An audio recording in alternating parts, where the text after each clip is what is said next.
You're listening to WKDW Radio 97.5 and KDWRadio.com, broadcasting from the Bishop West Real Estate Mobile Tower right here in Northport, Florida. I've got a very, very special guest in the house today, Mr. Billy Carlson from Public Works. And what's going on there, Billy? Oh, continuing to push the recycling.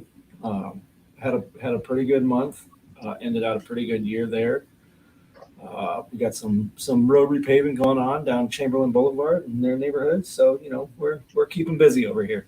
So I want to hit that topic real quick because I believe it or not, I don't know why people still don't go right to the horse's mouth and make the phone call to Public Works. But, right. A lot of people see me doing the show with you and they're like, hey, I don't understand. Our roads are perfect. There's no problem with our roads. Why are they repaving them? And I said, I believe they're on a cycle, but Public Works is going to be on my show Friday. Right. Let's just ask Billy. So can you explain how that works? Okay. So if you'll remember, probably, what was it, maybe 5, 6, 7, 8 years ago, we had the road bonds vote. And basically the crux of it is we can fill potholes all the live long day, come through, temporary patch them, everything like that. But the only real long-term solution is to repave the road. We can do the potholes, and that's a great temporary fix. As we've seen on the west side of town, over closer to 41, some of those potholes go away pretty quick. If you go down Triunfo, when you're on that end, it seems like it's maybe every 3 to 6 months those potholes open up again. So they've got phases for the project, and currently we're in the Chamberlain Boulevard, and some of these things you may not have noticed. The side of the road degrading a little bit. There's the occasional potholes and things like that, and some of this is just pretty much getting out in front of it. I believe some of the process now, the road lifespan is expected to be about 30 years before it's going to need work again. So, 30 years from now, we'll be having this conversation again where everything looks good on the surface, but, it's about that time again. So really and I'm trying to understand this because I lived over back in the day, back in the general development area over on Otis. And I remember them coming down our road, and the way you explained it is correct. But if people were to take a walk on the street and not walk so much in the middle of the street, but walk along the edges of the street, right, that's kind of where the deterioration happens, isn't it? Absolutely. And it is, as someone, because I live out in the estates, so a lot of times when I'm coming to work or going back home for lunch and coming back, I go down Chamberlain a lot between Price and Cranberry. And there certainly is. There's plenty of, and it's not major. It's not anything where if you're just driving down the road and you're just, focused down the street as you're going, as you should be, I guess, you may not notice, there's just little chunks here and there that are missing from the side of the road. And the problem is you ignore them long enough and those chunks start creeping into the middle of the road. And so this is kind of getting out in front of that, and this just happens to be the neighborhood that they're in. About a month or two ago, they were out east in the Sawyer Circle area, Orlando, I believe Torrington, that general area. And if you go out there now, I mean, we've all seen the roads out on the east side. They're definitely worn down quite a bit, but you go out there now and they're brand spanking new, shiny, freshly repaved. They look great. Well, and it's kind of cool because a couple things I want to bring into this topic is the Northport Port. So talk a little bit about that, and if people do have a pothole, since we're talking about paving, they kind of go hand in hand. So go ahead and talk a little bit about that. So what we have is, we've got the North Report app, which, of course, as we've probably mentioned before, is free to download. It's free to use. If you say you're driving down your street and you notice a pothole and, you go over it 3 or 4 times and you're like, I'm really sick of looking at this pothole. Or, especially during rainy season when they fill up with rainwater, they're hard to spot. Um, they're dangerous, obviously, to everybody. So you can go on the North Report app, choose submit issue. You can choose pothole road repair. And typically they're out within a week to assess. I believe the mandate is within 3 business days to be out and assess the area and start the road work. And they're on it pretty quickly. Nice. So, and Vanessa, I probably was here during the phase in of the 10 years ago, the referendum that was there. It's 2 parts, a total reconstruction and the second part is maintenance. I know that you're newer in your position, but is this something that you're updated on when you took over? I have spoken. John Mills is our engineer who works with the contractors for repaving and all that kind of stuff. He's in charge of that, and I would say probably within the first month that I was here, John and I had a chance to sit down and go over and find where the schedule is and the roads that are scheduled, and where we generally try to keep that up to date on the website. So if you're curious if your street is projected to be worked on in the future, I believe now that we're just about done with 2021, I'll be updating soon to kind of stretch out for 2023 and 2024. But John does a pretty good job of getting me a heads up. When we've got a project coming up, for instance, the Tropicare repaving that we went through over the summer. I kind of had an idea a couple weeks before that was going to happen, and the general idea there is so we can give people advance warning, and they don't come out to go to work Monday morning at 7:30 and the road's getting all torn up and traffic is held up and they're going, hey, where the heck did this come from? Well, and I'm just going to let the listeners know, if you are listening on Facebook, if you're listening on the radio, I love the fact that you're out there and doing your windshield time listening on the radio.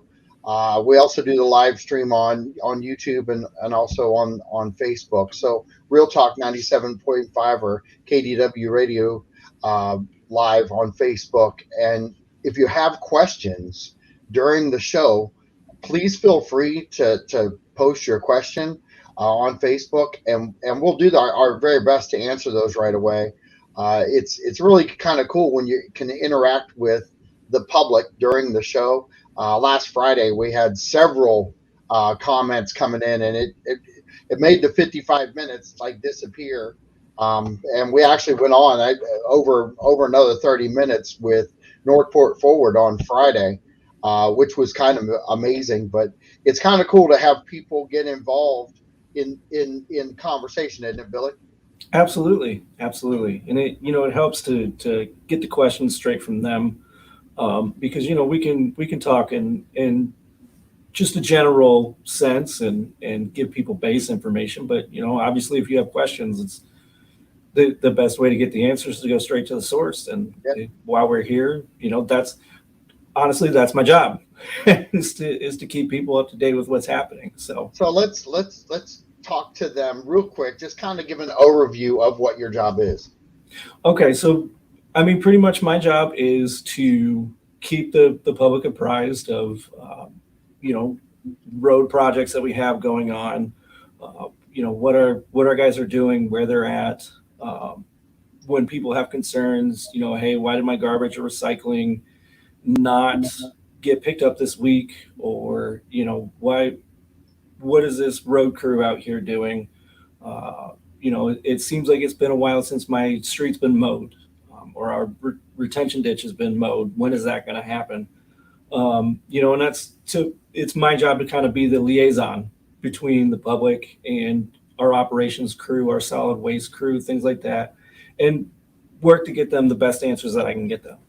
Absolutely. You want to go ahead and read that question from Vanessa Carazon? I see. When Tropicare sidewalk multi-use path starts, sick of watching these children walk in 4-foot grass. So the best of my understanding is that's been pushed off to fiscal year 2022, 23 was the last I heard. I believe there was some funding and design that they were working on. I believe they were also working on extending beyond the initial plan. And I think that was part of the design holdup as well. And let's talk a little bit about the tall grass on Tropicare. I know there's some easements there, and Vanessa probably knows the answer to this too because of being an ex-city commissioner. But is there if they're in 4 feet of grass walking because there's no sidewalks, is that due to some of the rain?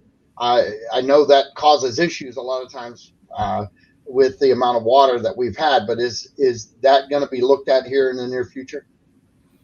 Yeah, I mean, some of that, as we know, living in Florida, the heavy rain seasons tend to accelerate growth. So basically, our mowing schedules, we have a level of service, and certain areas are twice a year, certain areas are every other month, and obviously, the need for mowing can come at an accelerated process when we have, especially over the summer where we have heavy rains, and things like that.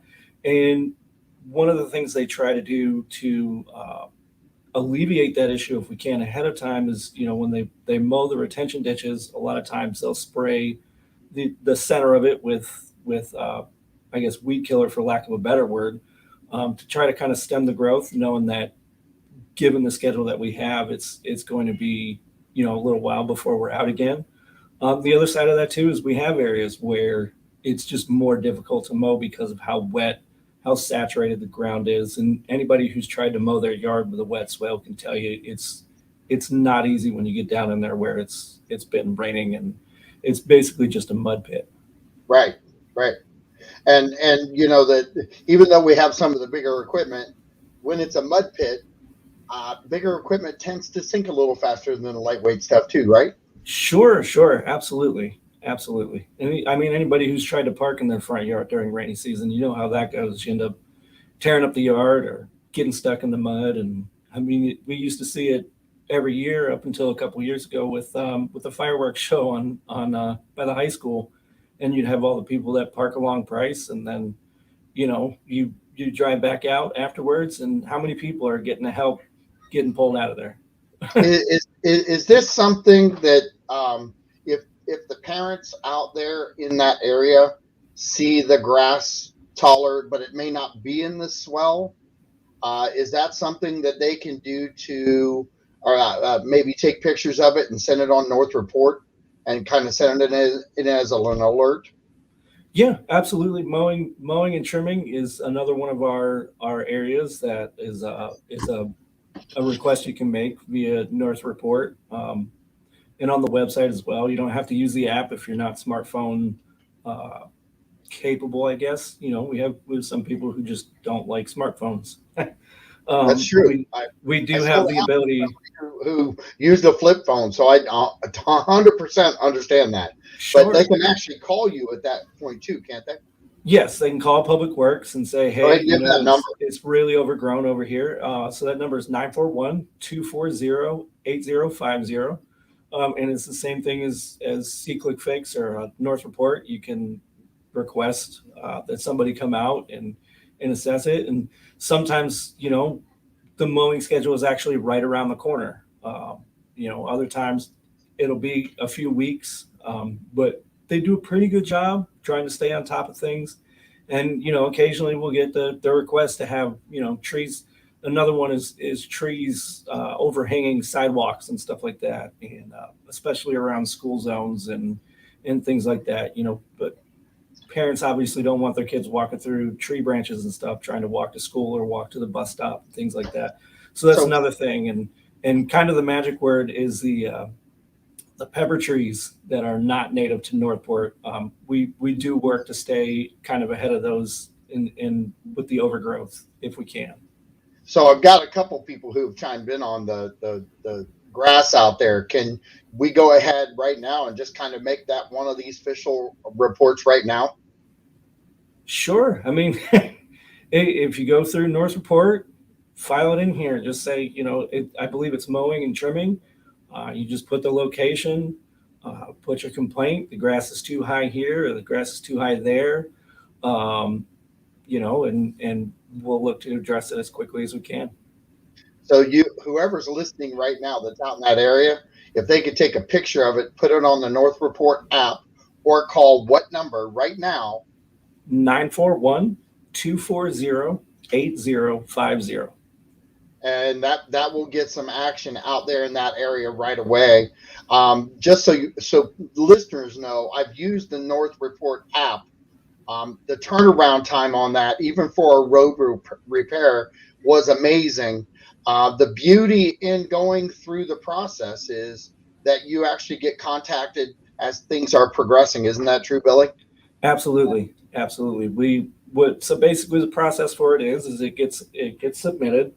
The city office will dole it out to whichever department is responsible for it. So if it's a code enforcement issue, they get it passed along to code enforcement. If it's a public works issue, we get it. And we go through, we acknowledge it, say, thank you for reporting this. We've created this work order or this work request. Right. We'll have somebody out to inspect within this time period and give you the work request number so you can follow up if you want, or just kind of keep track of it right there, in your submitted complaint. And then as it progresses, when we believe it's taken care of, we'll close it out and say, here, this is what we did. This is where we're at.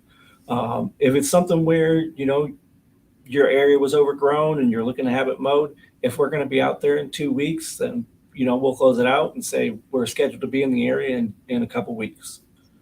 That's awesome. So the fact that, and I look at it this way, the fact that we have a few people that are on top of this right now, if they do that the correct way, the beauty in that is, and I got to tell you, I felt really, really good about turning in potholes on Lakeside Plantation Boulevard, because Sure. it was immediate that I found out things were happening. The nice thing about that is the second they turn it in, Stephanie Gibson, thanks for listening in. Vanessa, thank you very much for that. But it's really cool that you get notices back as those things are progressing. And I think it's an important thing for citizens, one, to know about, but two, actually utilize it, because Right. a lot of times you turn stuff into City Hall in other cities, not necessarily here, but you turn things into other cities. And what happens is you have no idea where it's at in the process. Right. Knowing that you're going to get alerts back is really a cool thing, because even if you're talking to somebody else, you can share that information pretty quickly. Absolutely. And the turnaround time, on certain issues, we've had some where people complain that a stop sign was down, or the sign was leaning, and I mean, within a day or two, it's done, it's fixed. I know stop signs, they're extremely quick to get out and fix because of obvious traffic issues and things like that. But I've myself submitted where a stop sign was missing the street signs, to let people know exactly where they're at. And within a day, they're out there, they're fixed, brand spanking new green street signs and everything. Potholes are quick to assess. Obviously there's safety issues there, so they work pretty quick to get out and fix the issues. But I'll tell a quick story. I was on vacation, and we had to take a little detour off of the main drag, and we came to a T in the road, and my wife said, turn left. Well, we're new to that area. Mm-hmm. We have a lot of new people in our area.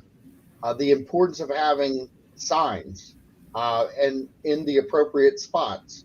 Even if somebody pranks it and takes it down, which I believe happened at the T, because we didn't know it was a T, and I went to turn left, and I glided myself right into oncoming traffic.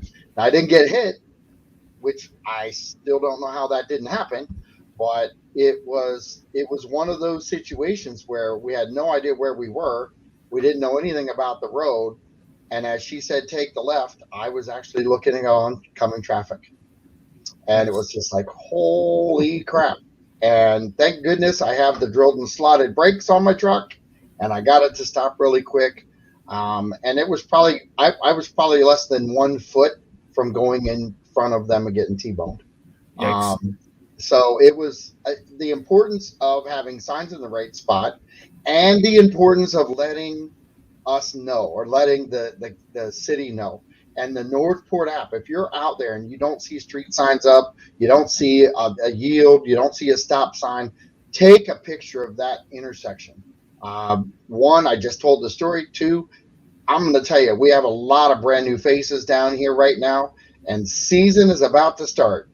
And I would hate to see the stop sign at the end of Chamberlain and Cranberry not be there. Right. Uh, Absolutely. and that's kind of what I went into, was that intersection, without Chamberlain going straight through either. It was just like, oh crap. So keep that in mind as we're talking about this and the roads and different things like that. We have a really cool thing with that with North Report that can really assist in a lot of different ways and really give a lot of feedback right away. And Absolutely. I can't impress upon people enough. You guys are doing a really, really good job. And I think you even step up your game more when it's in the system. When it's not regular maintenance type stuff, I Right. think you're not that you're not doing that anyway, but when somebody tees you off that hey, there's a stop sign missing, I that doesn't go to next weekend. No, no. Like I said, the stop signs they take very seriously. Um, those pretty much go straight to the top. Uh, Potholes, many things that are safety issues, they are quick to address. Um, and the biggest thing with the North Report app that I can't really stress enough is we have a lot of people working in a lot of areas and we're covering a lot of space, but we obviously can't be everywhere all at once. We can't see everything all at once. So we're doing our best. And if you see something that maybe we haven't seen yet, um, let us know and we'll work to fix it. The worst thing that could happen is you report the issue and we already know about it and we say, okay, we're aware of the issue and we're working on it. Right. But you get notification. Right. Right. And then So at least you know that we know and right, that we're actively working to right. fix the issue. And that's really a cool part of this whole thing. And I don't want to keep beating this up, but I don't know a lot of cities that actually have that app right now that one are utilizing it to its fullest potential, but actually promoting it like you push that out whenever you're out in public, and you're trying to get that out. It's all over the website for the city of Northport. You can go there and find it, and it's very simple. The cool thing is Public Works is on here the fourth Monday of every month. So if you have projects that are going on that you want to talk about, this is a great platform to one, start asking questions, and really maybe be a leader in your neighborhood to say, hey, if you see something out there, use this app. Absolutely. Yeah. Absolutely. Uh, let's talk a little bit about the things that are going on in Northport as far as uh, the recycling, because are the numbers out yet for the year? So we finished positive. I don't have the numbers directly in front of me, but we were basically looking at if for September we had kind of finished along the same trend that we were over the summer, we were looking at positive. We did finish base positive, which is a good thing, obviously. Right. With the thing with garbage and the landfill, the tipping fees are something we don't control. So anything we can do to try and offset that is a good thing. And recycling is one area that we have the ability to, when we do it right, when we do it clean. I believe for the year, our contamination rate was like 1.5%, might have been 3%. It was very low. Um, so we did a good job, and Part of that is our transfer station, the recycling center, being able to go through and sort out, what little bad material we're getting there. Things like plastic bags and stuff like that that shouldn't go to the recycling center. Uh, that's been a big help. But on the other side of that too is the residents are doing a good job of making sure that in large part they're giving us clean material and we're doing our best to sort it all out. So finishing positive for the year is not just oh, we're solid waste and look how great we're doing. It's also the residents. It's a team effort. The residents give us majority of clean stuff, and we go and we sort it out and get the potentially contaminated material out as best we can. And the result is we go to our recycling center, and you're looking at under 5% contamination, and we made quite a bit back in the last half of the year. We had quite a bounce back from about February on. I believe April was the month where we started to turn it, and then over the summer really accelerated our clean recycling and increasing the resale value of what we were bringing them. So, and the resale value, I'm going to stick there for a minute because I love the fact that we're talking about resale value when we're talking about recycling, because I got to believe that probably like 90% of the cities that are out there don't talk about that phrase right there. They don't even, there's not even a topic in their public works department. Is that true? Oh, sure. Yeah. I think they're not as ahead of the game as we are they? Right. And we recently had someone ask, the benefits of dual stream recycling like we do, where we have commingle one week and then paper and cardboard another week. And the county does single stream. And the big benefit there is we're not packing up all the material together. And in doing that, when you don't have things like water bottles and soda bottles and stuff like that, where obviously not everybody's going to get every last drop out of those bottles before they toss them in the bin. If you're not throwing those things in there with the cardboard, there's less chance you're contaminating the cardboard. And so doing it the way we do allows us, number one, to bring more clean cardboard than I believe the county is probably getting with their single stream recycling. So that's a big part of it for us. And, it also makes it easier for us to go through and clean up, find the clean material, find what contaminated material we have. If we're only doing aluminum, glass, the commingle thing one week, and then the cardboard the next, it's easier to spot. And, if we're not doing 2 full bins for each house, every week. So as taxpayers go, you what was your phrase again? Retail what? Resale value. Resale value. Right. So it's I think people need to understand what resale value is when it comes to recycle. And I'm not talking about just a statement. I'm talking about how does that play in to controlling a budget, or maybe possibly raising taxes if we didn't have this? Well, I think our fee for this next year went up, I think $5 for the year, which in the grand scheme of things, if you think about $5 over the course of 12 months, it's like 40 cents a month, which doesn't seem like much, but it's an increase. Being able to offset garbage disposal rate increases, the tipping fee at the landfill and things like that, be able to offset that just a little bit, even, is it helps us from having to increase that fee by $10. There are some areas that are going to see it go up $10, $15, and that's something we can kind of control because we're doing a good job with recycling. Bringing them material that they're then able to sell on the secondary market gives us a cutback, and that means we can offset it a little bit. Even if just a little bit, it's better than none.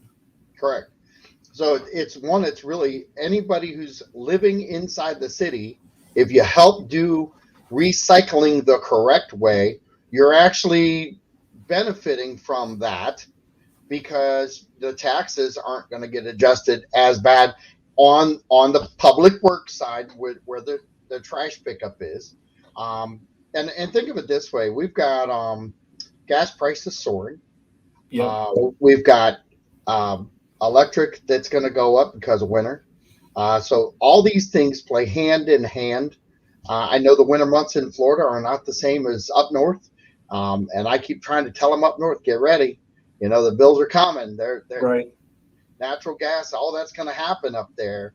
But if we can keep a handle on the recycling side of things, there is definitely a distinct advantage that we have over any of our partner counties or cities along our coast. And they're really kind of studying what we're doing right now to see if they can turn their corner around, aren't they? Absolutely. Absolutely. And there's, I talked to Frank Lum, our solid waste manager.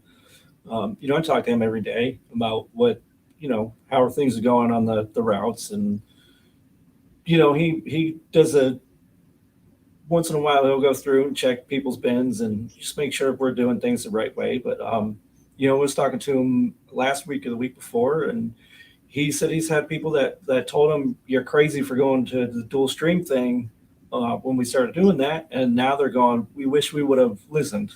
We wish we would have seen this coming.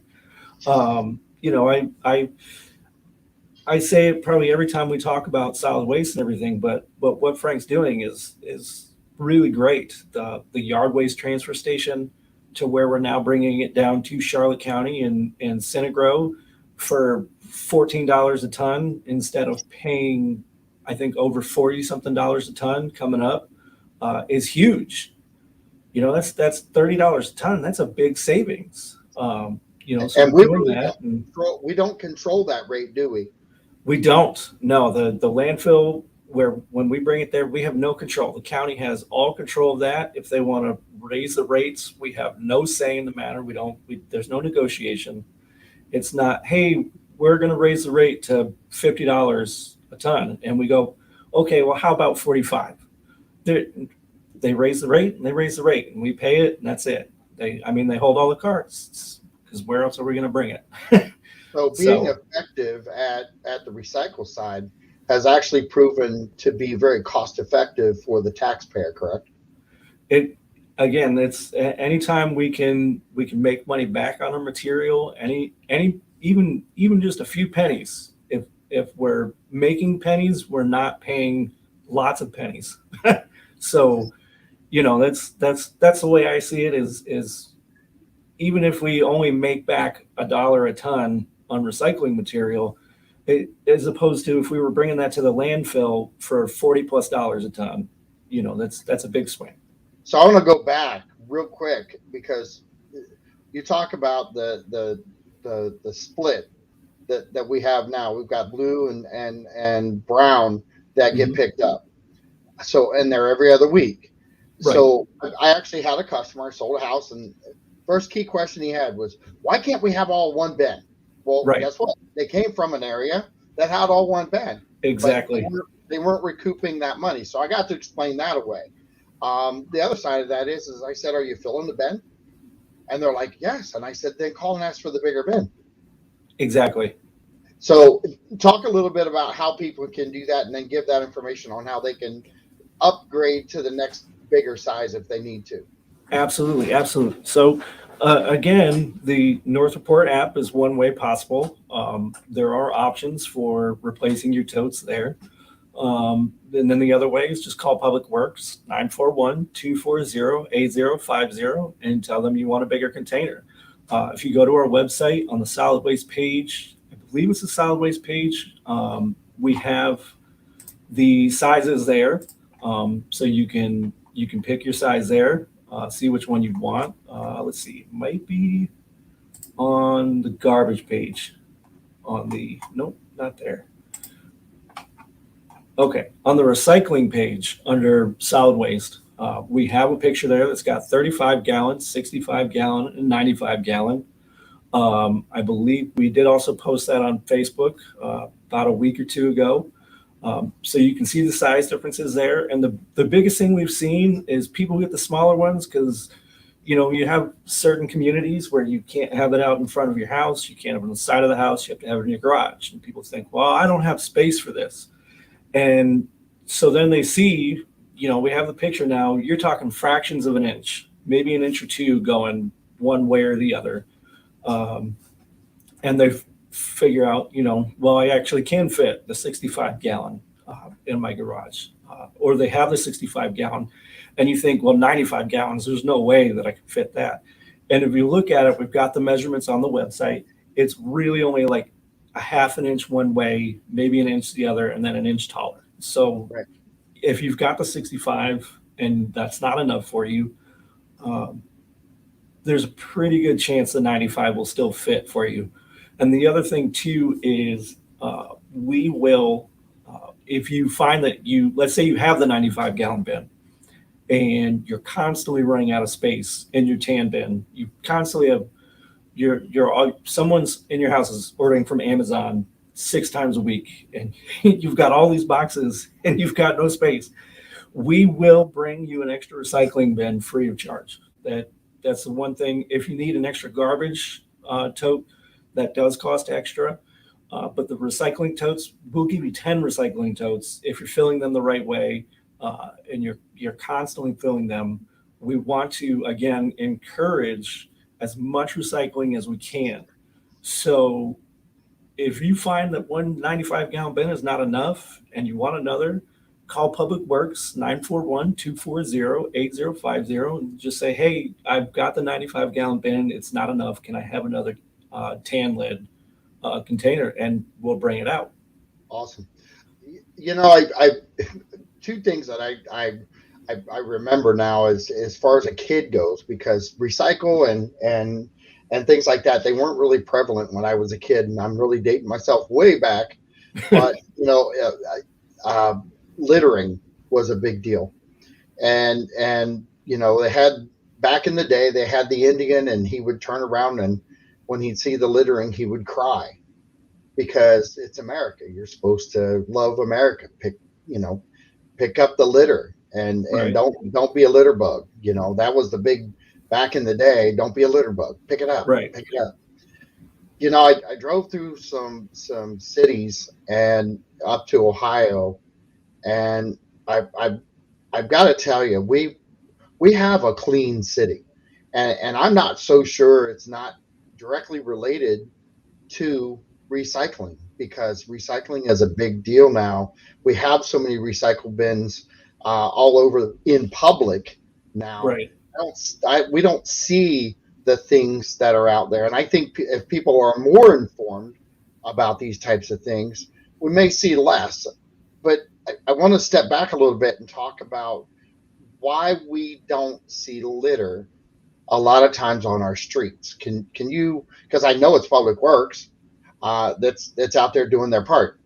And here again, I'm taking a line right from that commercial back in the 70s. Do your part, you know. But can you explain how that works and why it's so important to you guys?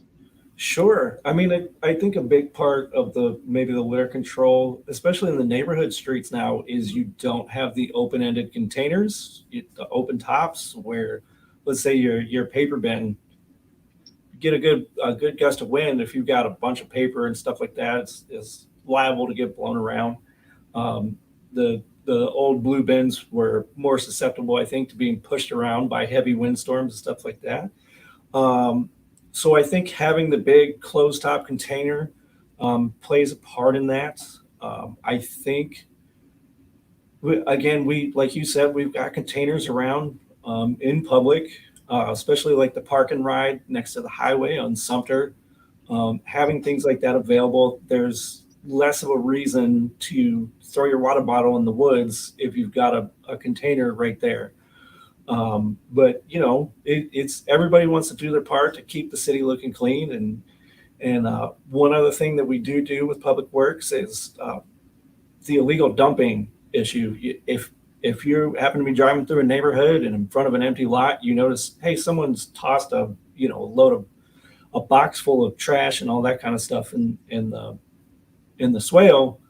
That's another thing you can report on North Report, and we will again make sure to come around and collect it. One thing we did have a short rash of over the summer was, oddly enough, appliances being just kind of dumped in random places. Uh, Which I really appliances, don't understand that, because there's metal there, and you can call, and you could just put it on Facebook and or on Craigslist, and somebody's going to come and get it. right? Well, and the other part too is and there was a reason we made a video probably about a month ago, maybe a little more, to emphasize this. Appliances we will pick up for free. We just ask that you call ahead of time and before your collection day and let us know, hey, I'm going to have this washer or this dryer out by the roadside. And to me, it seems like a lot less effort to bring the dryer to the side of the road by your house than it would be to load it up in a pickup or a trailer and drive it across town and push it off. So do you think that's lack of knowledge? I think some of it might be lack of knowledge. I think some of it is just what it's a lack of, let's say, care, I guess. If you're the type of person to just kind of randomly dump an appliance in the woods. See, I'm gonna agree with you, because on principle, I think there is some of that, but I think, and I step back, because while that is the lazy way to get rid of something, I don't think people really understand. It's a phone call and it's gone. Right. I Absolutely. just don't think they get it, because if they did, you don't have to even put it in your truck to take it there. Exactly. And you know what? That's when I told Frank, hey, I want to shoot this video, and here's why. Because there was, I think at one point in August, we had 4 or 5 North Report submitted requests for appliances that were like dumped at random in the woods. And it just seems to me, and I told Frank this at the time, I said, I don't know that everybody knows you can do this for free. Like, why would you take the effort to load this up and then drive to somebody else's neighborhood and push it out of the back of your truck when you could just roll it out to the side of the road? And you could have 5 washers or dryers, line them up, and we'll come and pick them up. So I'm going to ask something, because I've now been in real estate for 7 years, and I'm wondering, do we have, not just on that, but do we have like some bullet points that you would tell a new homeowner? Do we have like a flyer for a new homeowner that has some bullet points that, hey, if you have an old refrigerator, washer and dryer, call this number. If you need recycle bins, call this number. Do you have something like that we can hand out to our customers as they're buying in Northport? It's funny you should ask that, and I think my lights just kicked off from inactivity here. Well, and you're I am being so actually active. I am in the process now of actually putting together a new resident brochure that kind of highlights the things that you can get from Public Works, the garbage and recycling, the bulk pickups, the things that the operations, road and drainage department takes care of, how to contact us with the North Report and the Recycle Coach app, things like that. So we're actually in the process of putting that together now. Well, if you shoot me over when you're done, just shoot me over the PDF of that one.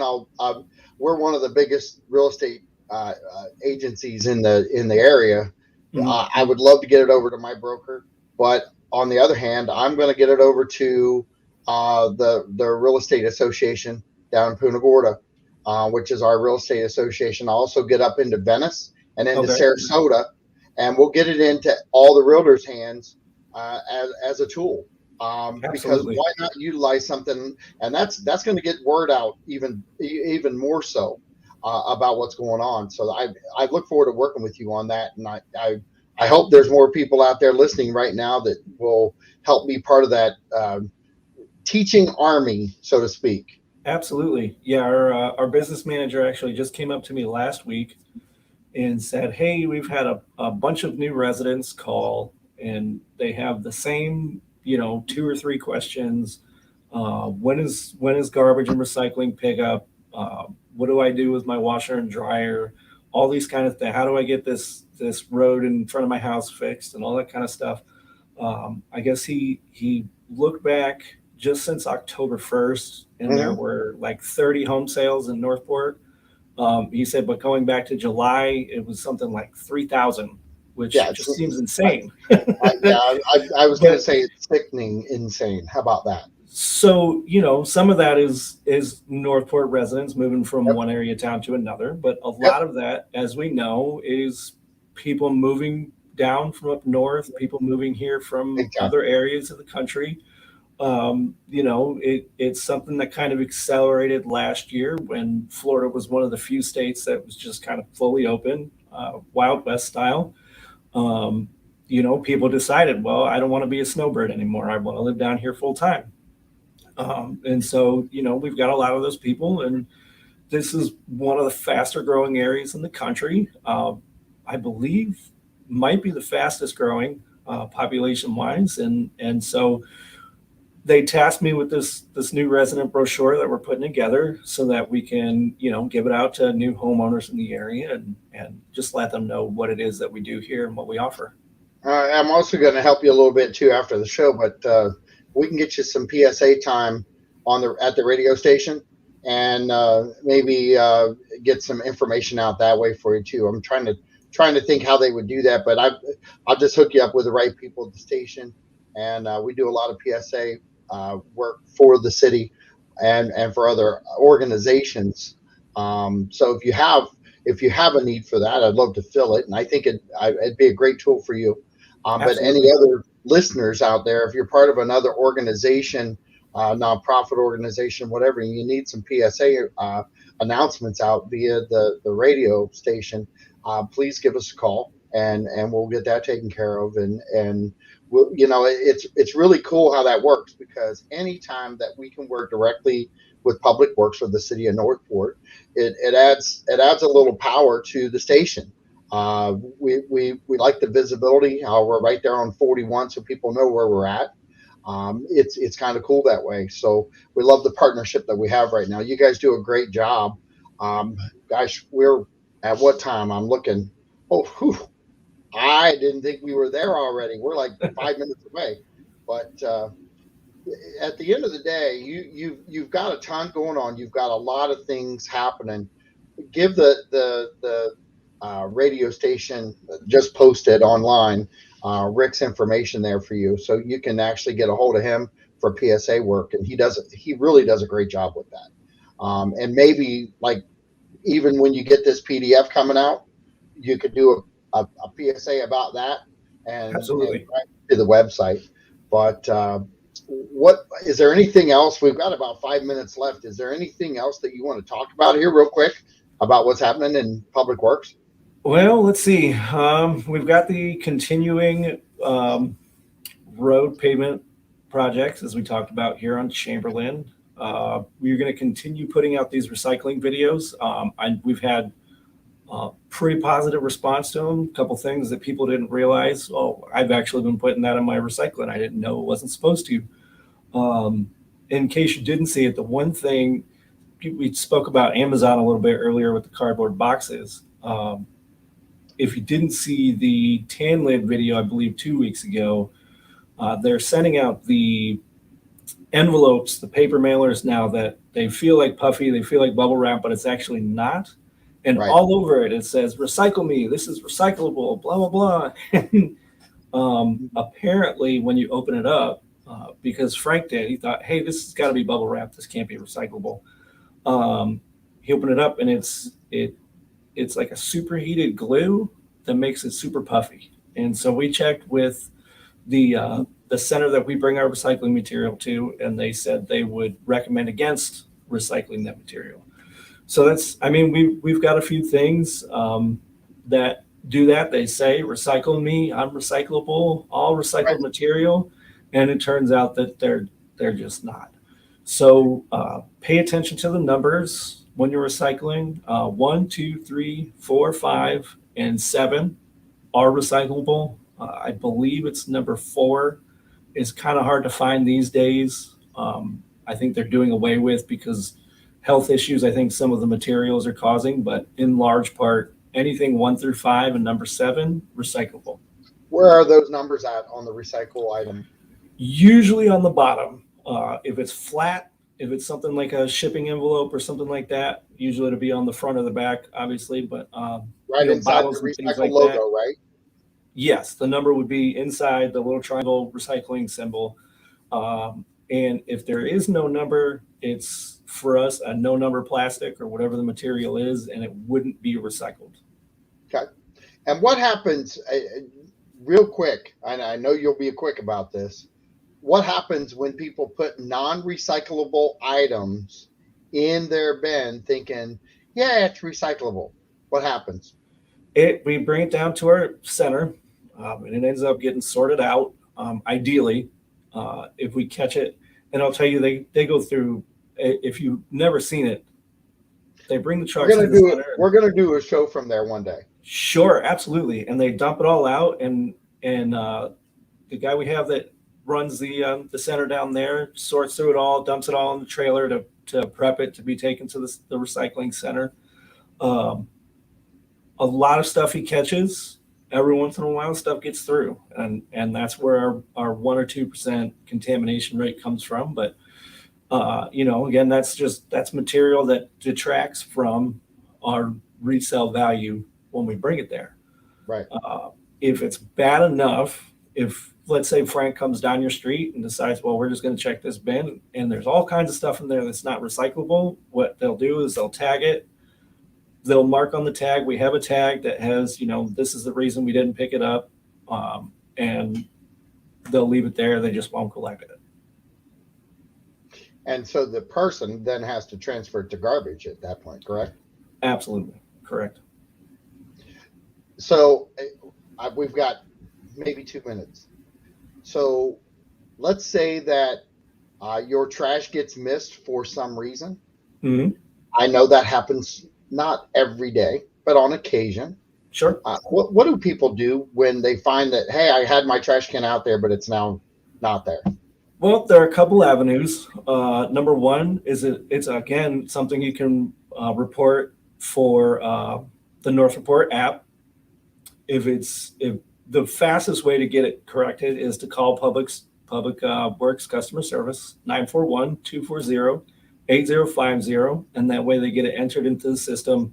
Ideally, they'll be back around on your collection day to grab it. If not, they'll have it scheduled so that they can come back the next day and pick it up. We would recommend just putting it back out again the next morning, and we'll collect it. Another way is you can reach out on Facebook. Assuming I'm not already working on a bunch of other stuff, usually I will see it, and I would be the one that you're talking to on Facebook in that case. Right. And I, again, will do my best to get it collected as quickly as we can. So one last question from Chuck English. How do they dispose of old tires? Old tires, I believe, have to be taken to the Jackson Street. I can't remember the name of it. Jackson Street transfer station up there. We actually do not collect tires outside of our annual household hazardous waste collection event. And when does that happen? That usually happens in March. We've had discussions previously about having 2 a year, but what we found was the second time we had it, it was a lot of organization for something that didn't really turn up a lot of intake. Well, and really that's right in season, so that's a great time to do it because people are here, they're paying attention. I'm sure that as we grow, and not that we're not going to grow, we're going to grow.